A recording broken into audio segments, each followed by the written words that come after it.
ಈಗ ಮಧುಪರ್ಕ ಸಾಂಗತಿ ಆಗೋದಕ್ಕೋಸ್ಕರ ಅಂದ್ರೆ ಮಧುಪರ್ಕ ನಡೆದಿದೆ ಭಗವಂತ ಒಪ್ಪಲಿ ಅಂತ. ಆಗಿನ ಕಾಲದಲ್ಲಿ ಸಂಪತ್ತು ಅಂದ್ರೆ ಗೋ ಸಂಪತ್ತು, ಹಸುವನ್ನೇ ಸಂಪತ್ತು ಅಂತ ಭಾವಿಸಿದ್ರು. ಹಾಗಾಗಿ ಹಸುವನ್ನ ವರದಕ್ಷಿಣೆ ರೂಪವಾಗಿ ಶ್ರೀನಿವಾಸನ್ಗೆ ಅರ್ಪಣೆ ಮಾಡಿದ್ರು. ಅದನ್ನ ಹೇಗೆ ಮಾಡ್ತಾ ಇದೀವಿ.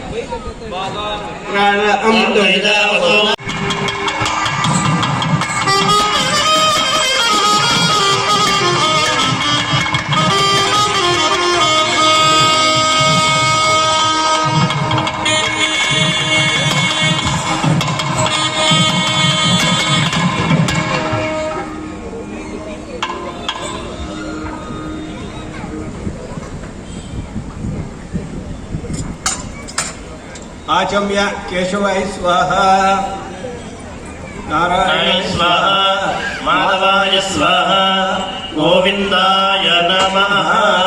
पूर्वोच्चर्तयशोभातितौ पूर्वसंकल्पित प्रकारेण श्वशुर दत्त द्वितीयज्ञोपवीतधारणं करिष्ये। यज्ञोपवीतं परमं पवित्रं प्रजापते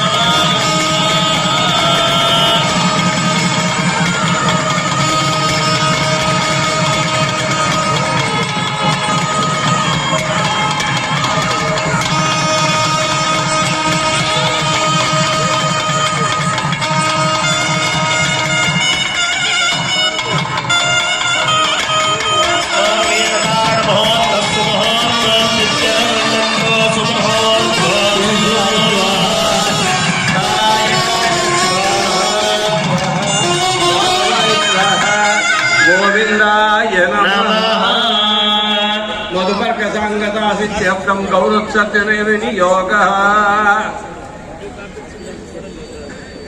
मातारुद्राणां दुहिता वसूनां मागामतिथिं वदिष्टे। ಈಗ ಮಧುಪರ್ಕ ಸಾಂಗತಿ ಆಗೋದಕ್ಕೋಸ್ಕರ ಅಂದ್ರೆ ಮಧುಪರ್ಕ ನಡೆದಿದೆ ಭಗವಂತ ಒಪ್ಪಲಿ ಅಂತ. ಆಗಿನ ಕಾಲದಲ್ಲಿ ಸಂಪತ್ತು ಅಂದ್ರೆ ಗೋ ಸಂಪತ್ತು, ಹಸುವನ್ನೇ ಸಂಪತ್ತು ಅಂತ ಭಾವಿಸಿದ್ರು. ಹಾಗಾಗಿ ಹಸುವನ್ನ ವರದಕ್ಷಿಣೆ ರೂಪವಾಗಿ ಶ್ರೀನಿವಾಸನ್ಗೆ ಅರ್ಪಣೆ ಮಾಡಿದ್ರು. ಅದನ್ನ ಹೇಗೆ ಮಾಡ್ತಾ ಇದೀವಿ.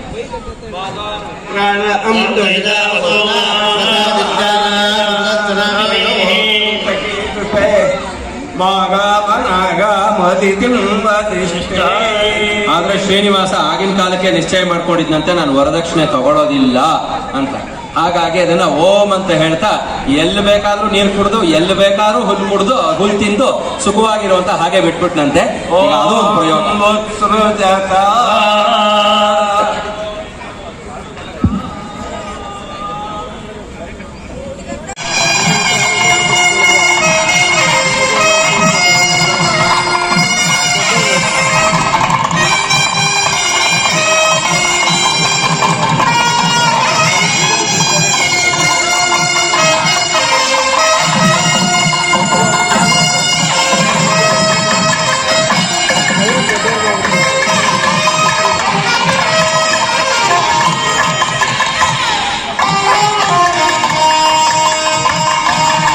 मेरा ये चैनल सब्सक्राइब करें और मेरे हर अपडेट आपको मिले, इसके लिए बेल आइकन जरूर दबाइएगा। जय भारत जननी तनु जाते, जय है कर्नाटका माते, इल्ला दुरु इरू।